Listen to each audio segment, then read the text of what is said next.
Segala puji bagi Allah Azza wa Jal. Dia yang menghidupkan dan mematikan, mengeluarkan seseorang daripada cahaya kepada kegelapan, dan mengeluarkan seseorang daripada kegelapan kepada cahaya. Dialah yang menentukan kehendaknya, dan tidak ada siapa yang dapat mengatasi kehendaknya. Walaupun sebahagian daripada andaian-andaian manusia itu mungkin dipercayai oleh sebahagian manusia, tetapi jika Allah Subhanahu wa ta'ala tidak mengkehendakinya, maka tidak ada apa yang dapat berlaku melainkan dengan kehendaknya. Masya Allahu kan, wa ma lam yasha' lam yakun. Apa yang Allah Subhanahu wa ta'ala kehendaki maka ia berlaku, maka apa yang Allah tidak kehendaki maka ia tidak berlaku. Di dalam kehidupan ini, manusia bergantung keseluruhan hidupnya dengan kekuatan yang diberikan oleh Allah Subhanahu wa ta'ala kepadanya. Maka sebab itu kita disuruh untuk membanyakkan la haula wala quwwata illa billah, kerana tidak ada daya dan tidak ada upaya dalam hidup ini melainkan dengan Allah Azza wa Jalla jua. Mudah-mudahan Allah Azza wa Jalla menentukan sesuatu yang baik untuk setiap di kalangan kita. Allah Azza wa Jalla memberikan sedikit ujian kepada saya dengan saya memangku semula ataupun mengambil semula jawatan sebagai mufti negeri Perlis yang telah saya tinggalkan beberapa tahun yang lalu. Walaupun ia adalah sesuatu yang bukan suatu kebiasaan di dalam negara ini, seseorang jadi mufti sampai 2 kali.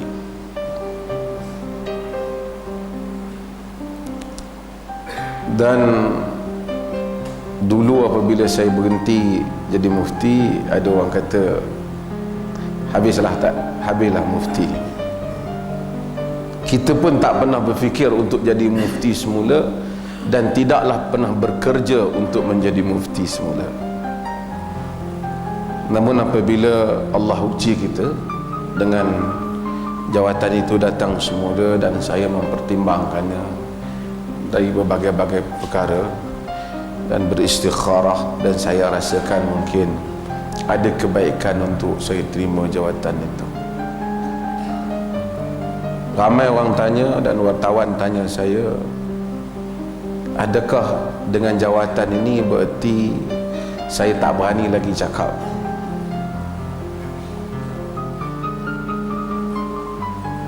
Perkara yang berharga bagi hidup manusia ini apabila dia dapat mentakbirkan ataupun dia dapat memperkatakan, dapat meluahkan, ataupun dia dapat express, speak his mind.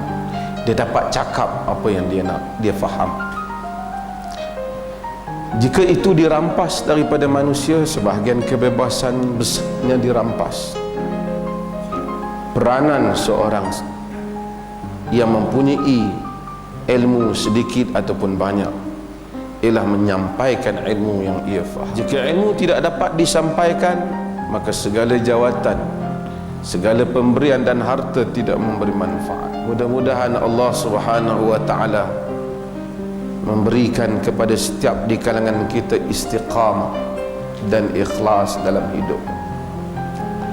Perkara yang paling sukar untuk seseorang lakukan dalam hidup ini ialah mengikhlaskan dirinya kepada Allah.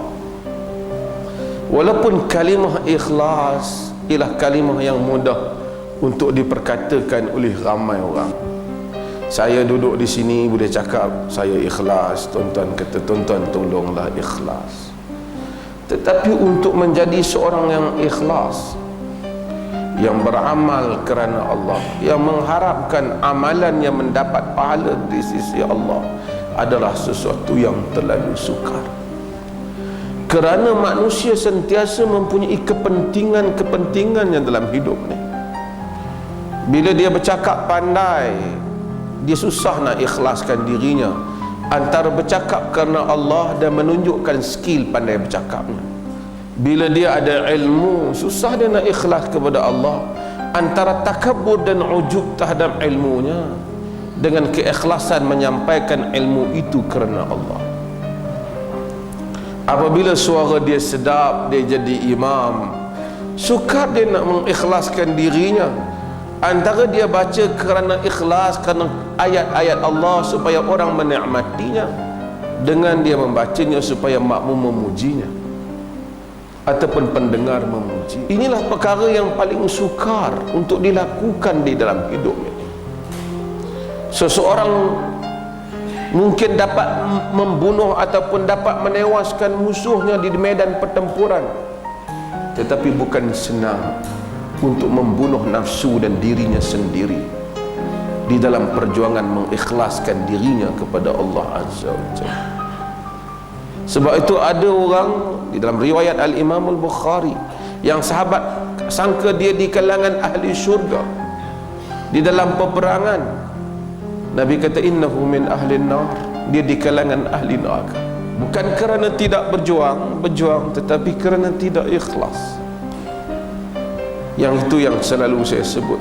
Muhammad bin Munkadir menyatakan, aku berjuang 40 tahun menentang diriku sendiri sehingga ia dapat istiqamah. Di manapun posisi manusia, di manapun kedudukan manusia, Allah tidak pandang dia mufti ataupun dia orang bawah, sama ada dia yang memberi fatwa ataupun dia yang diberikan fatwa. Kerana yang membezakan kedudukan manusia di sisi Allah bukan kedudukan yang ditentukan oleh manusia, tetapi inna akramakum indallahi atqakum, sesungguhnya orang yang paling mulia di sisi Allah di kalangan kamu yang paling bertakwa di kalangan kamu. Maka semua jawatan-jawatan ini orang berikan, lalu manusia memandang seorang itu mulia ataupun hina dengan jawatannya. Di sisi Allah ia tidak mempunyai apa-apa makna. Yang menentukan makna di sisi Allah ialah kedudukan seseorang.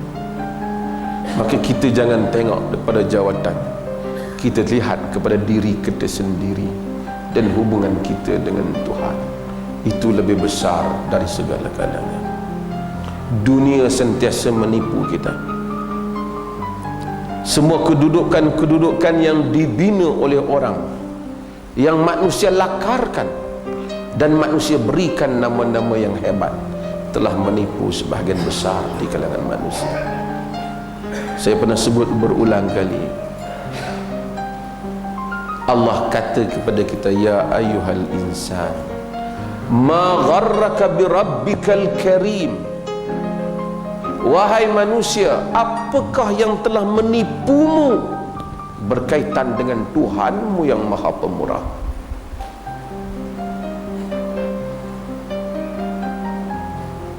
Para ulama tafsir menyebut Allah Azza wa Jal telah meletakkan jawapan di dalam soalan. Yang menipu kita berhubung dengan Tuhan ialah kerana dia itu karim. Ma gharraka bi rabbikal karim, apakah yang telah menipumu berhubung dengan Tuhanmu yang pemurah? Karena Tuhan itu sangat pemurah sehingga kita terlupa pada diri kita sendiri. Karena sikap pemurahnya, banyak kesalahan yang kita lakukan, banyak keaiban dan kelemahan yang telah kita lakukan. Dengan sifat pemurah Tuhan, dia telah terus memberikan kehidupan ini kepada kita.